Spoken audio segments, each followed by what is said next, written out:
Yes, welcome back, ladies and gentlemen, tankers of Blitz Universe, to the channel. My name is Martindogger and this is my Leopard, one of my most loved tanks in the game. And today I'm not going to show you any gameplay in the Leopard. I'm not going to show you any gameplay in the Sheridan or in the Mouse or the E100 or the Grill or whatever. I want to talk to you about this right here on top, which is not my name, not my clan tag. I'm not going to talk about the battle button. I want to talk about the question, am I a noob? And are my stats okay? And can you help me improve? The biggest problem with a question like, Martin, can you help me improve my win rate, my statistics, is that it's kind of situational. But at the same time, there are a few general rules of thumb that you should try to look at if you started the game and if you want to get better at it. And there's other channels that you can watch that do a better job at playing the game than I do. I'm for the everyman player, I'm only slightly noob free myself. But there's a few things that you should do if you want to raise your win rate. So without any further ado, let's check out my statistics. They're available on the internet anyway, and anybody can search me in the game and then see my victory rate, my win ratio, and my average damage per battle, and then they're going to say, oh, you've done 30k battles and you only have 1473 average damage per battle. You are such a noob. Well, yeah, could be, but I mean, things like average damage per battle, they can be inflated. Just having average damage per battle is useless. Why is that? Why do you make such a bold statement, Martin? Well, if you drive big gun tank destroyers and if you've been using Uprising, Mad Games, Gravity Mode, etc. to get to tier 10 quickly, then you will do a lot of big damage games. And I've stayed away from tier 10 until I was like about, I don't know, 7k games. I waited quite a while. I wanted to get the M48 pattern. It was a bad idea. But I shied away from going up there too quickly. You can see that I do hit tanks quite well. 8 in 10 shots hit, which is something you have to start with. If you don't hit a tank, then you can't damage it. If you don't do damage, then you're not contributing to the battle. And if you're not doing damage, you will not win at all. So this little part of your statistics is interesting, but this one's even better. And there's a lot to be seen here. As you can see, you have the tanks divided, battles and vehicles divided by type, by nation and by tier. My most played tier is 8, which will be so for a lot of players because that's where you grind the credits. But the second one after that is, as you can see, tier 7, then tier 9, tier 6 and tier 10. And the rest is just underneath here. I don't have a lot of games, I think, in tiers 1, 3 and 4. Most play tanks are American tanks. And you can see I really like to play medium tanks. That's what I like most. 1 in 3 games are done in medium tanks. But that's not what I wanted to talk about. What I want to talk about is this part. This battles done, regular rating, tournament, victories, defeats, battles survived. That's one important. But the victories and defeats, they are less important if you do not survive. If you don't kill enemies, then you can't win. If you stay alive until the end, and you have your hit points and your gun, then you can shoot the enemy. And you can see that my destruction ratio is 2.47. I've killed nearly 40k in terms of enemies, of red tanks, and I've been destroyed 16,000 times. And same goes for the damage ratio. I do more damage than I receive. And this, in my opinion, combined with this one, the battle survived, your survival ratio, those two are, in my opinion, key to getting better. If you keep doing more damage per game, then you will become better. Now, let's have a look then at the grill. Here it is. You can see the grill. I don't spot a lot. Let's sort by tier. There we go. Tier 10. Where's my leopard? Where's my leopard? Where's my leopard? There it is. Hello, leopard. This is the vehicle performance in the Leopard. You can see 335 battles dealt. I've done 193 regular and a few in ratings battles.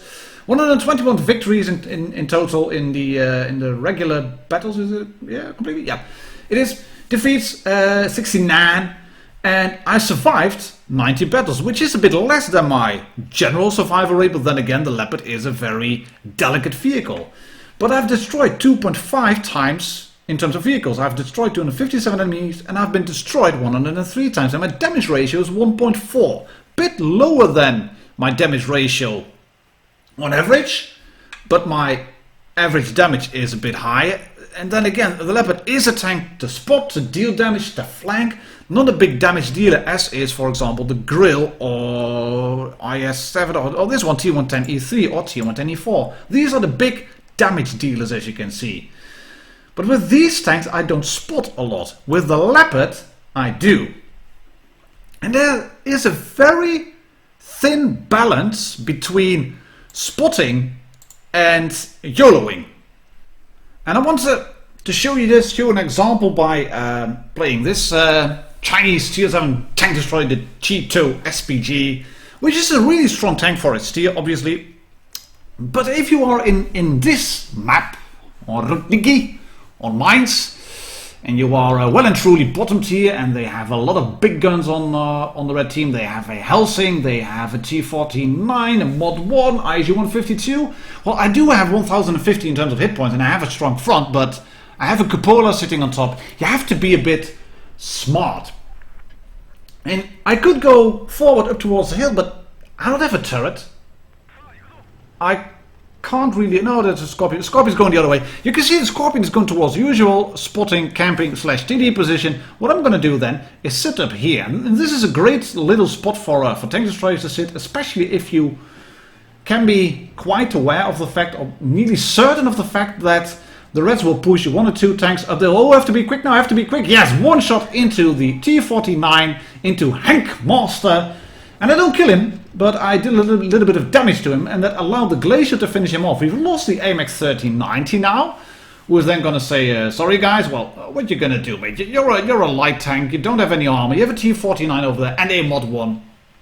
Both of them went to the hill, less than a minute into the game. The T54 Mod 1 is down to half health, even less.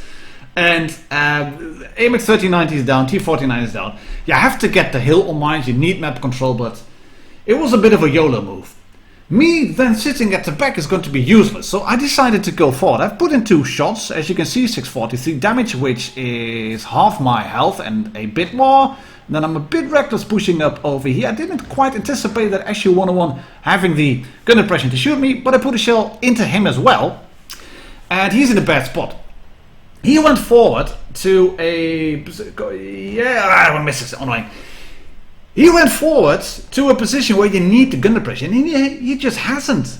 I don't understand what he was doing then. The Mod 1 kills the T23E3, but what you can see, I'm keeping pressure on the enemies here, and that Tiger shot me. I bounced a shot from the Helsing, double shot I think, and then I put a shot into the SU 101, and I'm now above my own hit point pool in terms of damage dealt.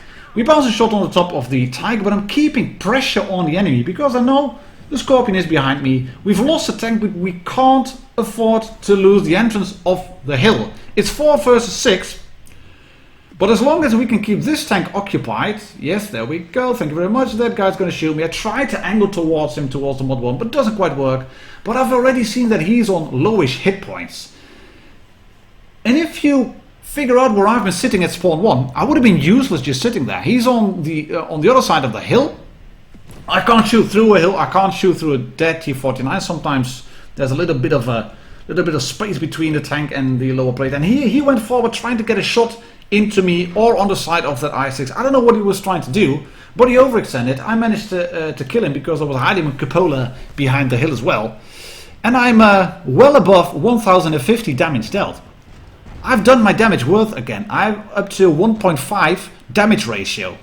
And if you're going to take a look at the statistics of the better players, they do spot, make no mistake about that, but they don't always go above 2 spots per game or 3. Getting 3 spots per game is really, really hard, especially if you have 7 tanks available and on average 3 per game. That's going to be really hard. You get those medals where you get 5 and then you get a scout, or you spot 7 tanks. But getting average 3 per game, it's really hard. I would try to go for 2. So do spot a few tanks, but do not throw your tank away. Do get damage in, but don't throw your tank away.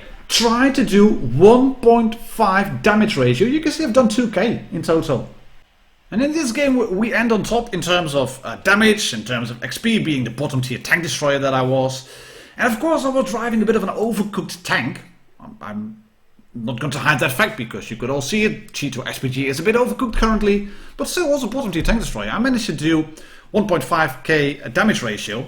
And if you then want to have a look at are you improving or not, then you can go to a website like blitzstars.com and you can take a look at your 30-day stats, your 60 and 90-day and your career. And you can see that if you take a look and compare my career statistics to my 90 days and 60 days and 30 days, you can see that I'm improving. I'm spotting a bit less, but I'm doing more damage, I'm killing more tanks, and I survive more. Take a look at that, a bit less 60 compared to 30, but I survive 4% more, 4 in 100 battles more than I do on average.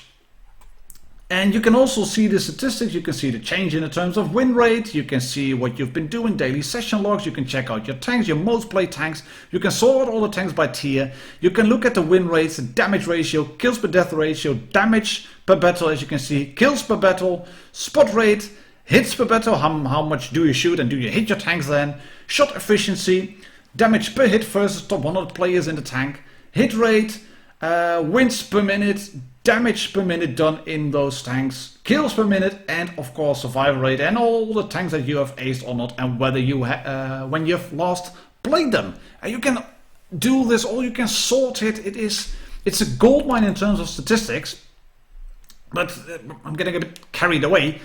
What I wanted to highlight here is the fact that if you have your statistics and if you are, I don't know, worried about them, I've stopped caring for a bit, but I wanted to show you that if you are playing this game, then you can certainly look at your statistics and you can certainly look at the damage ratio. If you want to improve, try to improve this, do more damage than you receive, and try to survive as long as possible without obviously camping in the back in the bush. And that's it for today, ladies and gentlemen, tankers of Blitz Universe.